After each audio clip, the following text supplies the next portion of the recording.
Hiram Abiff, or whatever you want to call him, a biblical and Masonic legend. So what's the deal? What's the deal with Hiram Abiff? A lot of people like to argue over his name, his last name, his first name, whatever. However you want to refer to him, we know he is a biblical and Masonic legend.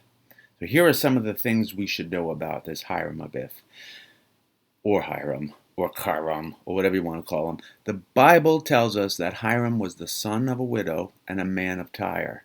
He was also a member of the tribe of Naphtali. Now there's some significance to this tribe, which we'll discuss later. We know that Hiram was highly skilled in working with bronze and stone, and he was chosen by King Solomon to decorate the new temple in Jerusalem. And that's kind of about all the Bible mentions of him. He's pretty much a footnote in the Bible. But for Freemasons, Hiram holds much higher status. He's a legend, literally.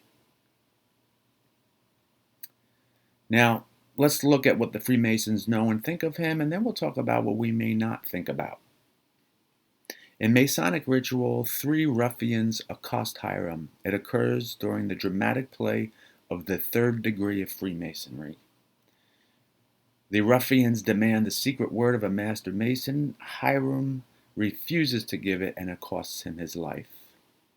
After a lengthy search of the body, Hiram's remains are finally discovered. King Solomon and Hiram, king of Tyre, a different Hiram, raise Hiram with a master mason grip.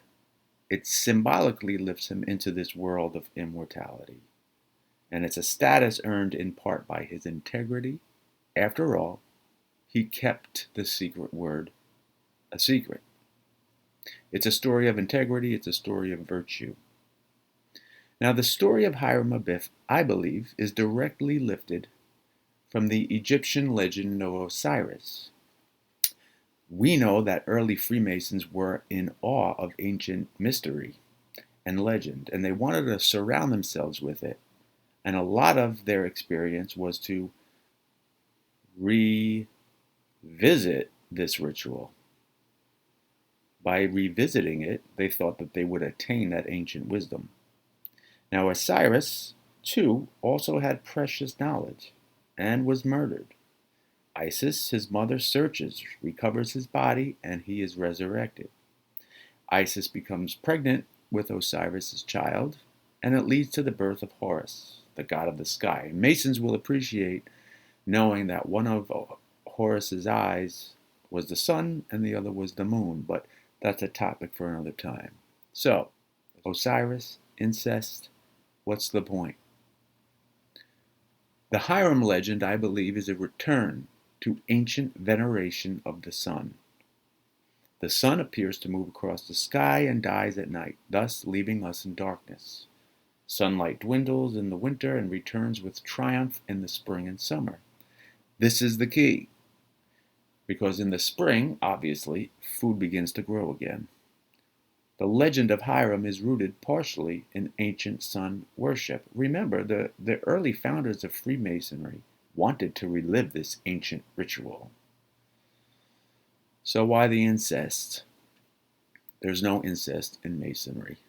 There is, however, a clear explanation of it, which I'll give some attention to in a separate post, and it does relate to Masonry indirectly. But here's the point for now. In ancient times, scientific observations provided the knowledge needed to sustain a community. Understanding recurring patterns of the Supreme Being could then be justification for all kinds of things, both concrete and abstract.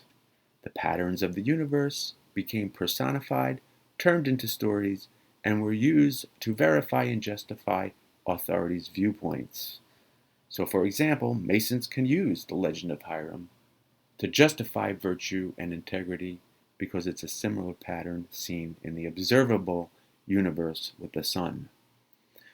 Both ancient mystery schools and Enlightenment gentlemen seem to believe that true patterns of the universe also apply to other patterns in life, like the raising of Hiram, His integrity and fidelity are justified by our confidence in the return of the spring's sun, that which provides a table of plenty for all mankind.